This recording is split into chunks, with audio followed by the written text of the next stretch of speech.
Hey guys, my name's Alysia and this is the official Appspy rundown of the 5 games you should play when you have 60 minutes spare.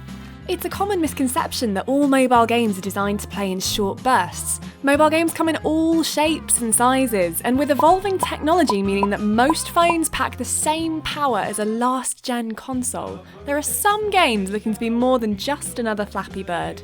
Now before we begin, the usual caveats apply. You might think that there are some games that are missing from this list, but unlike future you luxuriating in your lack of time restraints, we don't have 60 minutes to cram them all into one video. Because YouTube. So let's begin!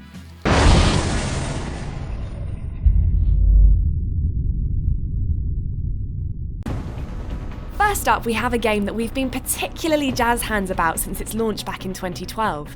An hour playing XCOM Enemy Unknown is a nail-bitingly intense experience.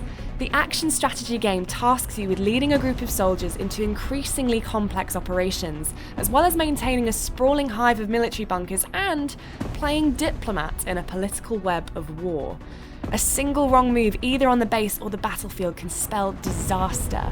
But the mix of thrills from successful skirmishes to the long-term dopamine hits of a glowing monthly report card from your council overseer means this is one of the most satisfying games on iOS.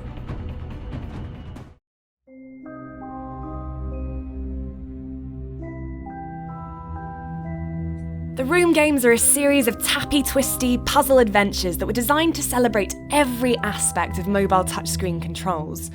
Your job is to solve various puzzle boxes and contraptions by twiddling dials, sliding sliders, and poking about a beautifully constructed, and at times sinister, world.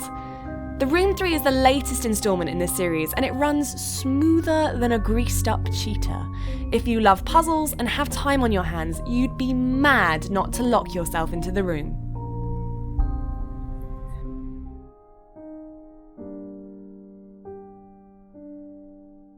This next game is one of our favourites from 2015. In Her Story, you are a detective skimming through footage from the 90s trying to ascertain whether a woman, called Hannah, killed a man.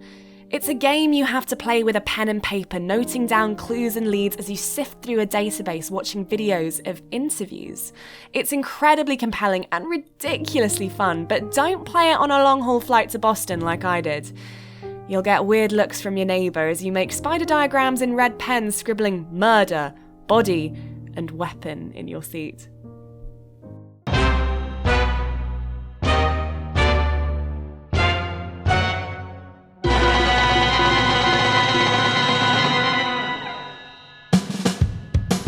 Until recently, text adventure games were considered unfashionable, the kind of awkward, aging uncle hovering in the corner at the mobile gaming family reunion. Device 6 changed all that. This psychological sci-fi thriller tells the story of Anna in a completely unique way. Long, thin, single-line paragraphs are used to describe Anna walking down corridors, for example, and text might bend if a hallway takes a sharp right turn, which means you've got to physically tilt your iPhone to follow the story. It's hair-pullingly clever, and it means that Device 6 gives you the feel of a traditional adventure book with the fresh feel of a real place. Brilliant puzzles and a stunning narrative are the delicious cherries on top of this pie that you absolutely must eat.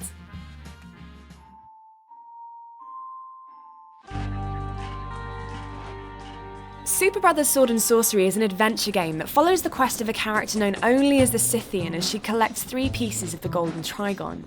The game overlays a gorgeous soundtrack on top of retro visuals as you navigate a sprawling pixel landscape simply through taps. The incredibly emotional story stands as proof that gamers don't need super lifelike, high-fidelity graphics to create a world you want to cover with your virtual footprints. Plus, I know feminism is a slightly dangerous word that should be handled only at the end of tongs like typhus or radioactive matter, but the Scythian is one of my favourite female characters on mobile. Like Metroid Samus, the collection of pixels that construct her body have no pink bows, dresses or frills to prove that she's female. And like Samus, many players believed at first that she was male. Instead, though, the Scythian challenges the default male character assumption that we see in all media, which, at its most insidious, suggests that men's stories are universal, while women's experiences exist only within the fence posts of their gender. Plus, you know, I really like games with swords. So there you go, that's our favourite games to play when we've got 60 minutes to spare, but let us know yours in the comments section below. Don't forget to like and subscribe, and thanks so much for watching. We'll see you guys on the next video.